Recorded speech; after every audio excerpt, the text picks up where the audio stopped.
Magandang linggo sa inyong lahat. Sana nakapahinga kayo. Ako talaga nagpahinga ako nung weekend neto. Sa totoo lang, hindi ako nakatulog nung Biyernes ng gabi.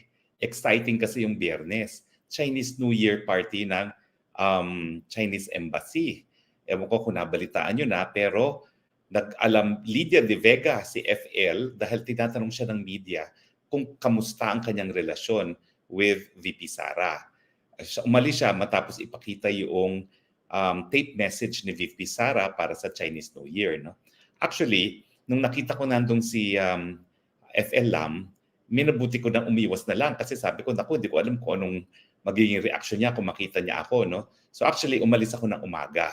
Pero syempre, nabalitaan ko rin yung mga pangyayari at parang tama nga yung naging desisyon ko. No? Kasi alam naman ng lahat na napakalapit ko kay VP Sara.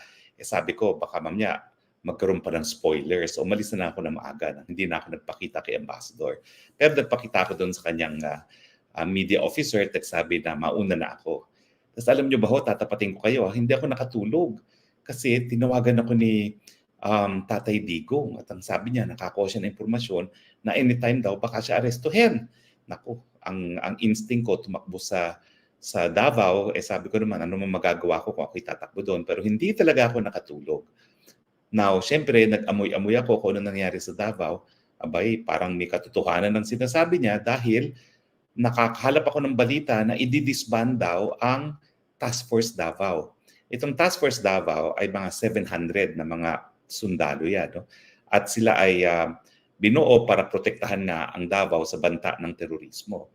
Pero syempre, alam nila na loyal sa mga Duterte itong Task Force Davao, so parang nagkaroon nga ng well, yan po ugo-ugo ngayon na bubugin daw ang Task Force Davao. At ewan ko lang kung kumpirmado, pero nakakalap din ako ng impormasyon na lumipad daw noong Sabado ang Chief of Staff, si General Browder, dyan sa Davao. No? Hindi ko alam kung yan yung kanilang mga pinag-usapan. No?